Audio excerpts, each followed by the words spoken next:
atas waktu yang tak berkenan. Yang ini saya tersebut akan mewawancara tentang seputar hal yang berjalan. Untuk pertanyaan pertama, bisa kakak ceritakan secara singkat sejarah atau visi misi dari kedai ini?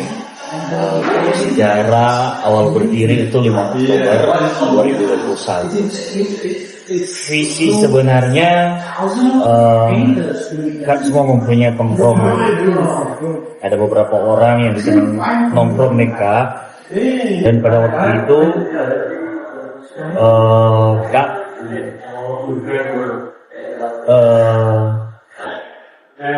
ada ketertarikan di industri kopi. Belajar, baru buka waktu tanggal 5 Oktober itu buka masih di Sekasa tanggal 5 Oktober. Nah, sebenarnya DP misi sebenarnya cuman nggak ada tagline, in every encounter forget everything for a while. Itu sejenak melupakan segalanya. Jadi siapa yang berkopi di encounter, mau dia masalah pribadi, kerja dan lain-lain, kalau datang sini sejenak melupakan segalanya. Itu Kak tagline sampai sekarang. Jadi kalau datang di sini berasa rumah sendiri. Gitu. Kalau visi misi dari kopi, kalau dari kopi cuma menghasilkan produk terbaik dari encounter, supaya siapa yang datang bisa datang dulu.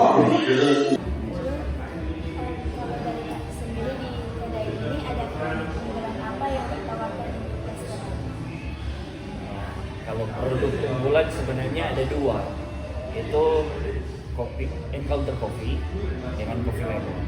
Kalau encounter coffee, Kak menyisir pasar dengan cara bisa enggak orang cewek enggak bisa minum kopi, tapi dia boleh taslan kopi.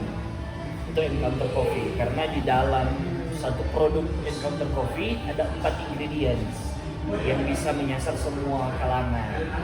Nah, coffee lemon ini gambling sekali sebenarnya dari apa? Dan ciri khas sendiri dari Kak. Jadi waktu itu Kak dapat dari COVID. Waktu COVID, Kak dapat itu lockdown. Jadi waktu itu komputer, di kamar komputer dengan alat kopi. Belajar dari situ. Awalnya cuma mengulik. Nah, 2020 itu lagi hype-nya bikin kopi botol, tapi signature dari kedai tersebut. Jadi muncul campur ini. Berawal dari ada beberapa simpel sirup di kamar dengan ada buah-buah, jeruk dan lain-lain, itu Kak bikin di kamar sendiri. Sampai saat ini itu menunjukkan produk paling unggulan karena dia sampai sekarang, sampai terakhir di sini 5 kali perubahan metode tanpa mengganti ingredients, malahan ada ingredients yang ditambah.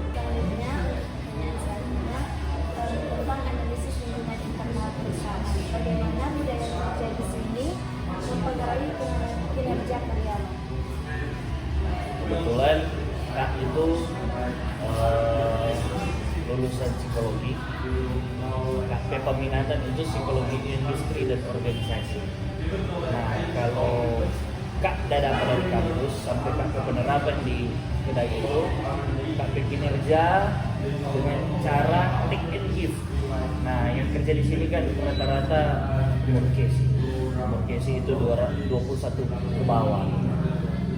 Emosi stabil itu belum dapat. Jadi Kak bicara itu bagaimana supaya orang tepat waktu, bagaimana supaya orang tetap tahu SOP kerja, bagaimana orang supaya bisa menciptakan produk untuk orang lebih tertarik datang kembali ke sini. Itu lewat dari Kak take and give dengan cara misalnya begini. Ya budaya orang Manado dengan budaya anak muda memang negatif halnya. Kak selalu tanya, ketika capai target, Kak tanya, ini mau apa? Rokok, doi, atau apa? Atau mau apa? Pilihannya cuma satu.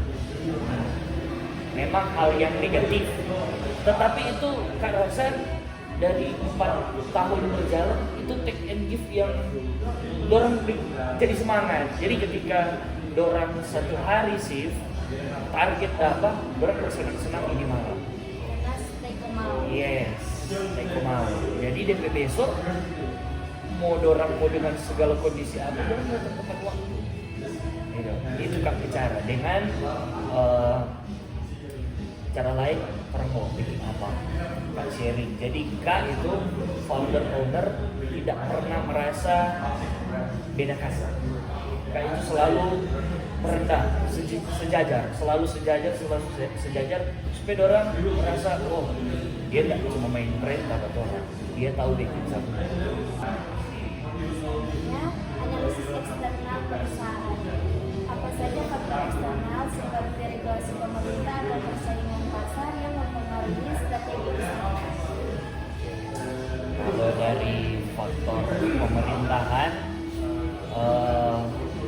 sampai saat ini jujur Kak belum masuk pajak, tapi ke depan akan masuk. Karena Kak sudah cerita dengan orang-orang pajak, di regulasi bagaimana, di cara pendapatan bagaimana, itu Kak sudah ada gambaran. Tapi untuk saat ini regulasi pemerintah dari pajak itu belum. Nah, kalau regulasi pemerintah memberikan ruang ke UMKM itu sangat besar. Satu, pernah pemerintah kasih bantuan mesin, pemerintah pernah backing lomba kopi tradisional. Ketiga, pemerintah support waktu itu dorang bikin acara kopi.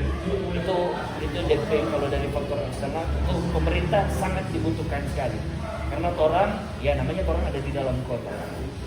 Mau segala sesuatu misalnya motif itu DP impact sangat besar sekali ke kedai. Apalagi 2 bulan sebelum pasti kan turis ada. Jadi kedai itu pasti ramai dengan bule-bule. Itu regulasi yang membuka paling berpengaruh sekali. Nah, kalau persaingan pasar, Kak yakin dan percaya semua orang tua pernah bilang ke anak-anak, Tuhan menciptakan setiap manusia punya porsi masing-masing. Jadi kalau Kak merasa kekurangan, ya wajar, manusia sepi wajar. Tapi kalau untuk persaingan pasar, kedai-kedai dan lain-lain itu semua kedai punya market masing-masing. Encounter punya market masing-masing, di sebelah punya market masing-masing. Jadi tidak takut lah dengan beberapa ribu coffee shop pun kalau orang berdiri tegak, orang ke sistem yang berjalan, Kak rasa tetap akan berjalan dengan baik. Selanjutnya dari sisi strategi perusahaan, bagaimana Kak sendiri sebagai founder mengelola risiko dan strategi bisnis? Kak, pengalaman ada 2. Jadi yang pertama itu COVID, lockdown. Kak baru belajar buka coffee shop, 3 bulan berjalan, lockdown. Nah, waktu itu baru coba belajar belanja bulanan. Selesai belanja bulanan misalnya hari ini, besok lockdown. Dengan jutaan masih habis, lockdown. Akhirnya lockdown. Kak berpikir, apakah ini produk di barang-barang ini saya rusak? Jadi Kak strategi waktu itu baking kopi botol, pre-order, door to door. Yes. Walaupun pelari itu menurut Kak kena COVID. Cuman itu DP risiko. Kalau Kak mungkin kalau Kak mulai dari situ tenggelam, selesai baru. Karena Kak menyerah di pertama. Baru kedua sebelum pindah di buka pizza ini di Kolongan, waktu di encounter di atas, Kak waktu itu kehilangan jati diri di food. Jadi kitchen hilang. Nah, itu DP pendapatan sangat jatuh sekali.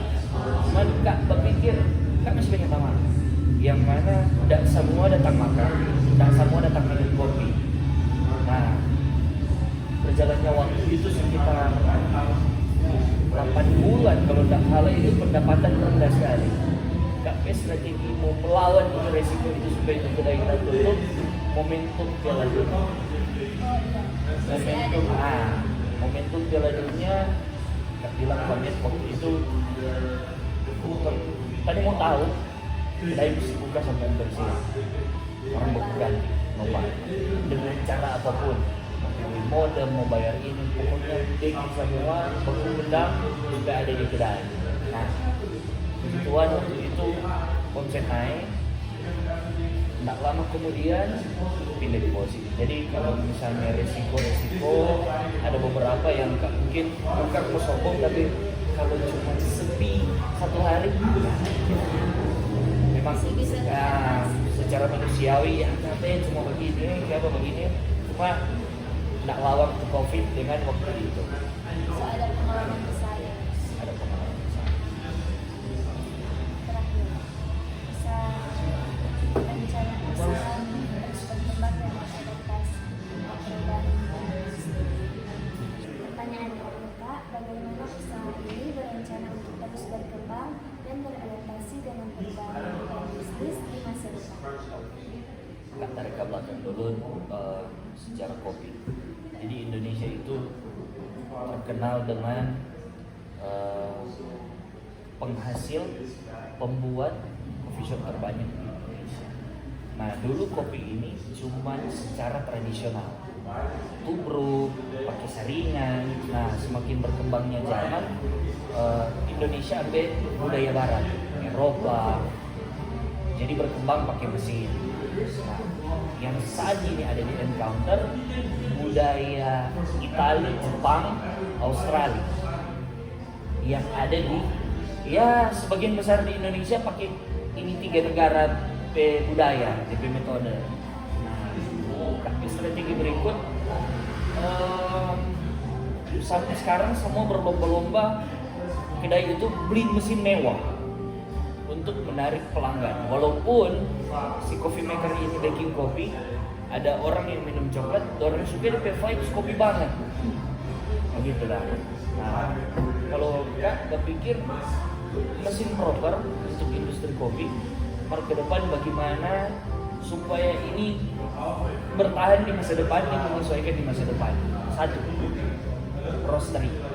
Kak harus produksi kopi sendiri. Itu satu. Mesti produksi kopi, mesti baking sendiri, apa segala macam, karena itu lumayan press budget. Memang di pertama buang ratusan juta, cuman ketika dia berkembang itu bisa dihandle dengan mudah. Kedua, bukan franchise, bukan outlet, tapi bisa dapat uang dari berbagai aspek.